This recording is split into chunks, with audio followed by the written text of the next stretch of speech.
Hello everyone. As many have already noticed, I've been playing ArcheAge for quite a bit. In this video, I wish to give you my early impressions about the game. I've been playing it for about 1.5 week to 2 weeks, so this is a very early impression. I'm about to reach max level. I just got to 49 today. First, I wish to start giving you a brief description about the game. So this game has been developed as a hybrid between a sandbox and a theme park MMO, all based around open world PvP. So when it comes to open world PvP, I've had quite the history with a lot of MMOs where I just love the roaming, ambushing playstyle that it has. And in the recent MMOs, I've been having quite the limiting experience. So in ArcheAge, you get the freedom to do whatever you want.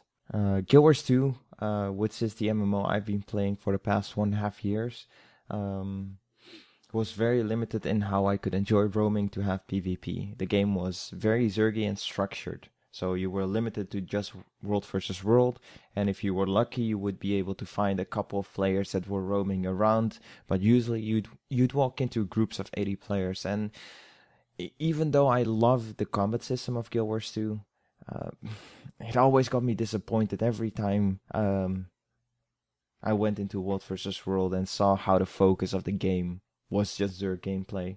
Now, I've been looking for an MMO that gave me more freedom when it comes to PvP, and with ArcheAge, as soon as you hit level 30, open world PvP starts. The way it works is, there are two main factions in the game, which you will be able to choose from at the start of the game. The first one is the Western faction, and you have an Eastern faction. These are separated by the sea on two massive continents.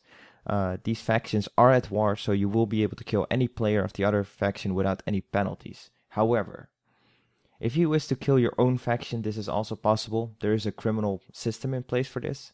So let's say I decide to hit my own ally or even murder him. This will leave a bloodstain on the ground. So if there's any witnesses, they can see the bloodstain and interact with it. This allows them to report me and set up a comment.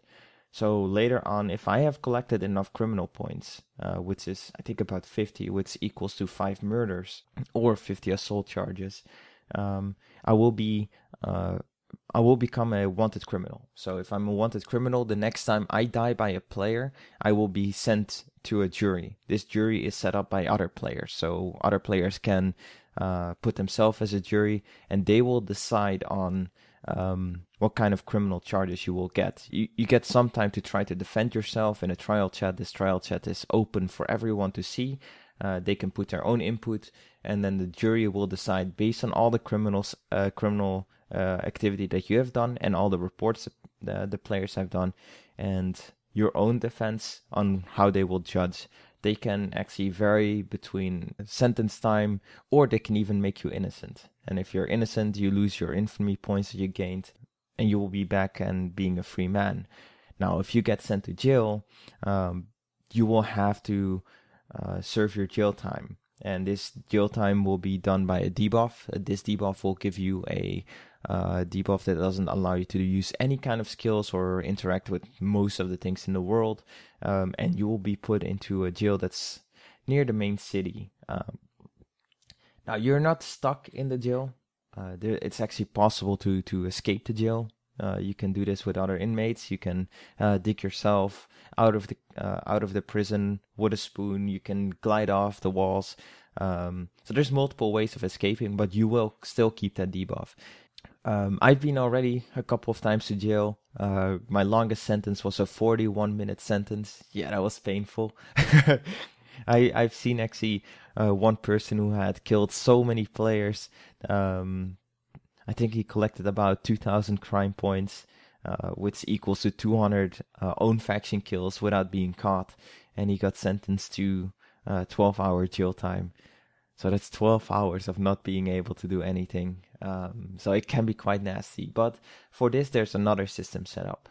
If you do want to kill your own faction, or you want to just kill everyone, if you collect enough infamy points, and these are points that are almost permanently up. There are some quests that can lower your infamy points, but every time you commit a crime, you gain crime points and infamy points. And the more infamy points you collect, the closer you become to getting to the third faction, which is the pirate faction.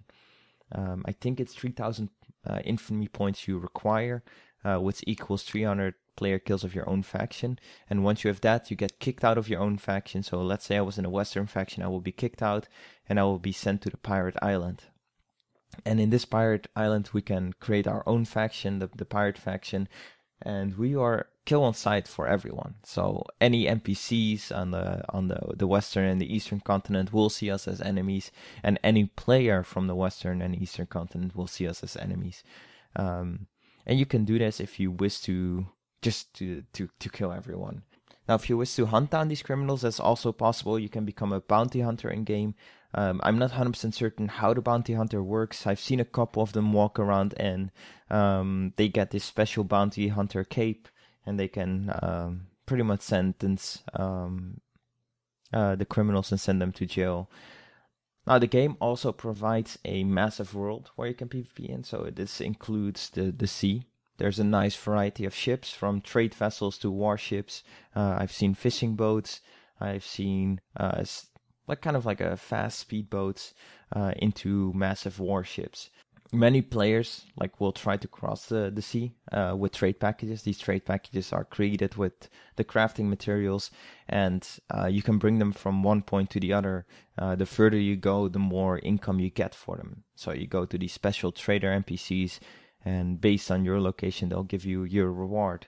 And this is where the pirating comes in, and this is what I think is freaking amazing. So let's say I was sailing around and I see this group of players that are trying to send their trade packages to the middle island, which is one of the most rewarding islands. It's called Friedeck Island, and a lot of people try to come to this. If I kill the players that are near that island, and I steal their trade packages and bring them to the NPC, I will get the full reward out of it, which makes it very rewarding to pirate players.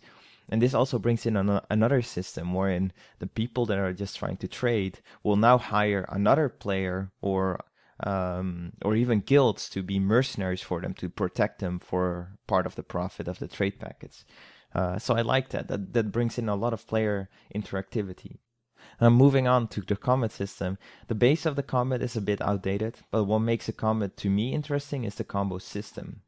The combo system works like this.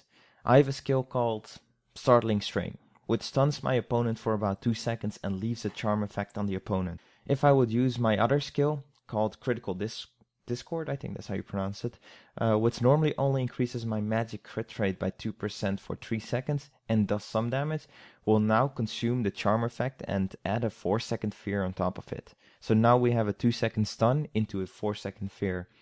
And a lot of these skills that are set up in our class synergize well this way. It makes it feel like, to me, as if everything is like a Guild Wars 2 engineer, where you could combo so many things together. The class system of ArcheAge actually gives access to a lot of variety, and this is something I really like seeing in an MMO, allowing us to build whatever we want. So the way it works is you have 3 skill trees. Each skill tree, you can choose a specific profession. So you have 10 choices that you can pick from.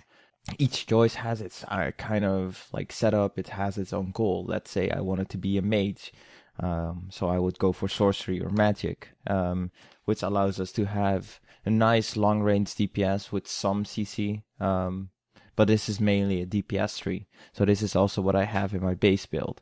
Now, I like being a mage, but I like to have survivability in a pirate game like this one.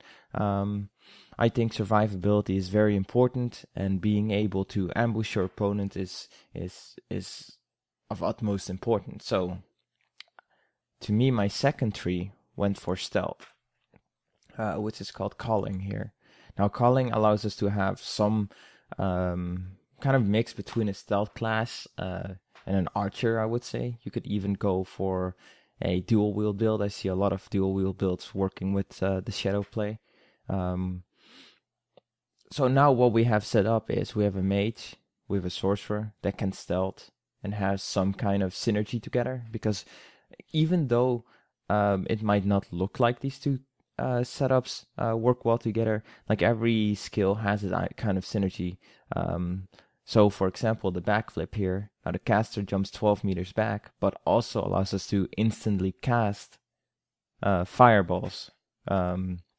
with the base attack speed, if I had learned this and the fireball, I would be able to shoot 2 fireballs without a cast time after using a backflip. And there's a lot of these synergies that work well together. Also, you can see like the base combo system, like since we learned the fireball, this is one of the most basic combos as a mage. If you use 2 fireballs after each other, you will leave a burning DOT on your opponent. Now you have multiple ones. A very strong one for a mage is, for example, the chain lightning into the arc lightning. What it allows you to do is, if you use your chain lightning, it drops an electric debuff, and then it increases the damage of your arc lightning by 43%. And these are the kind of the combos that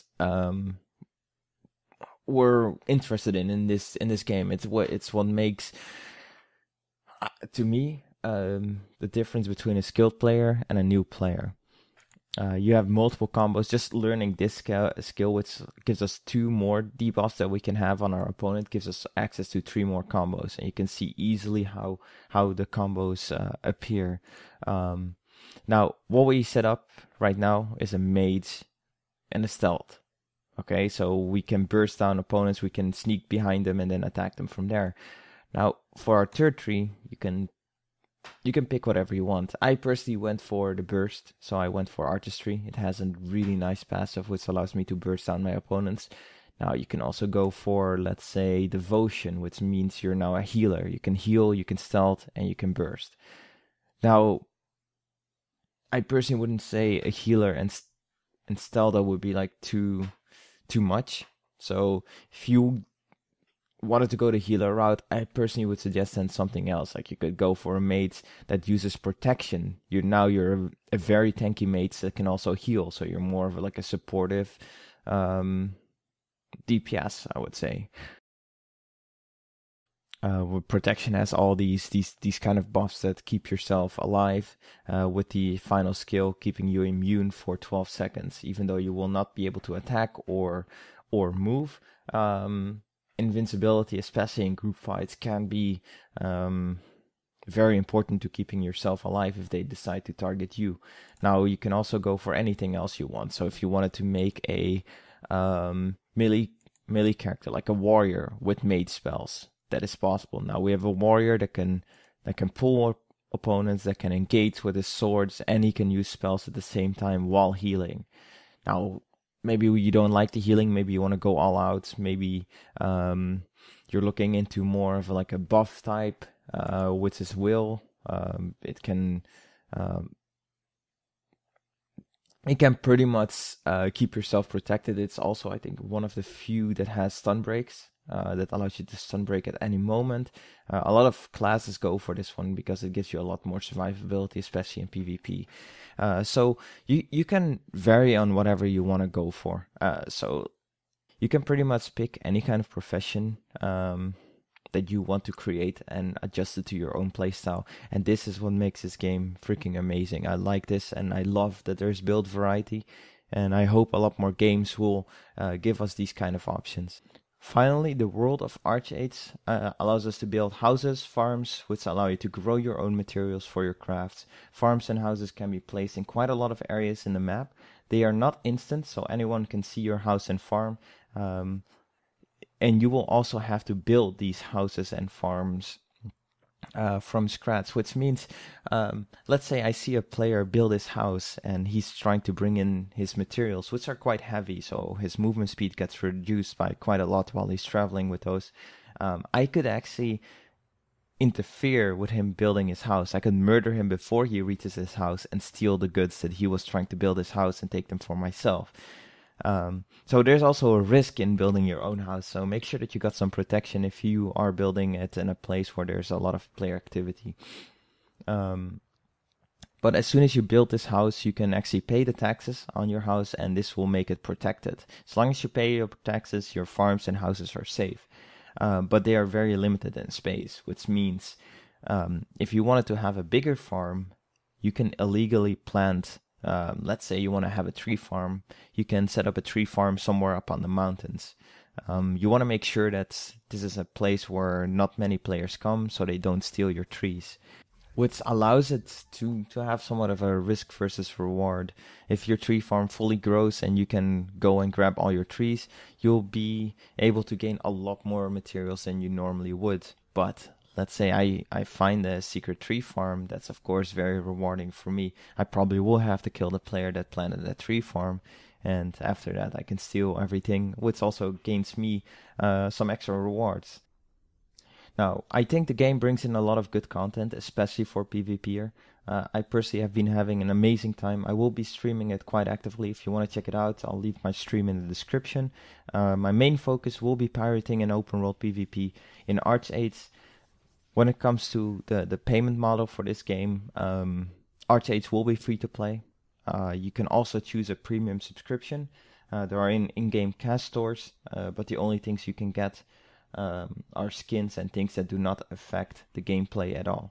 The premium subscription allows you to gain faster labor point regeneration and the ability to build houses. Labor gives you access to gathering materials and crafting. As a free-to-play player, the increased labor regeneration is not needed.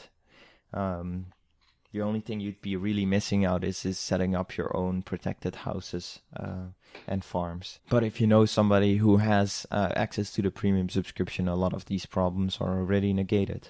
Well, I hope to see you guys in game. Let me know what you think of ArcheAge. Have a nice day.